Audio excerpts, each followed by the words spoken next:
Hello mga mami, samahan niyo ako para sa panibagong vlog na naman kasama ng aking mga anak. Eto nga at natapos na ang klase ng aking bunso ngayong araw, nasundo ko na siya at pauwi na nga kami ngayon. Sinarado na nga itong Session Road para sa mga dumadaang mga sasakyan kasi mamayang gabi ay gaganapin nga ang Lantern Parade dito sa Baguio. Sa pagkakaalam ko, kada taon every December 1 ay ginaganap nga ito kasabay nga ng pagpapailaw ng Christmas tree dito sa Baguio City. Nakasakay na nga kami ng jeep nito at ginawa pang lipstick yung choco dip na kinakain niya. Kinahaponan nga after naming magpahinga nitong aking bunso ay bumalik nga kami dito sa town para manood nga sana ng Lantern Parade. Ang usapan namin ng panganay ko ay dito na nga lang kami sa town magkikita para sama-sama na kaming manood. Ang kaso, medyo late yata kaming lumabas nitong aking bunso pagdating namin dito sa town napakarami ng tao.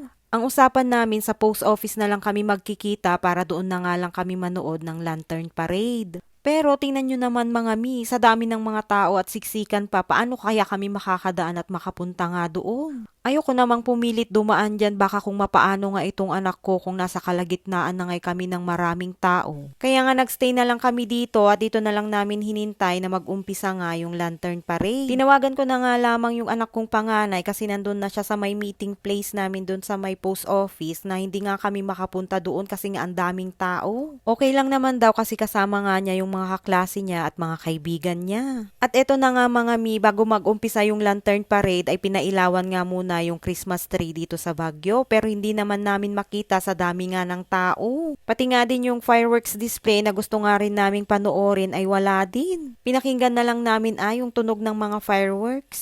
Pati nga itong mga nagla-lighting parade, hindi na nga rin namin makita dito sa may Session Road dahil sa dami ng mga tao kaya lumipat nga kami dito sa may Harrison Road para makapanood naman kami. So ayun lang yung mga naabutan namin mga mi, at least nakapanood kami at nakita nga ni Jedsel kung paano. Hindi na nga namin tinapos yung parade kasi ang sakit nga sa paa yung nakatayo habang nanonood. Nag-message nga itong kapatid ko kasama yung pamilya niya na nandito na din daw sila sa town. Mag-iikot nga daw sila dito sa night market. Nandito na nga lang din kami. Sumama na rin kami para makapaglibot na nga rin kami. Minsan lang naman ito mangyari kaya sinulit na namin yung pagkakataon. Sumama nga kami sa kanila at gusto nga daw nilang kumain dito sa may night market. Nakita nga nitong bunso ko itong nagtitinda ng balot, gusto nga daw niya kumain. Ay naku mga mi, matatanggihan ko pa ba siya, favorite nga niya ito. Wala na akong magawa kundi nakimukbang na rin kami ng balot. Medyo may kalamigan na ang panahon ngayon kaya masarap humigop ng mainit na balot. O ngayon mga mi, alam nyo na kung sinong pasimono sa pagkain ng balot ngayong gabi. Tignan nyo naman mga mi, ito ba yung epekto ng pagkain ng balot? Pagkatapos nga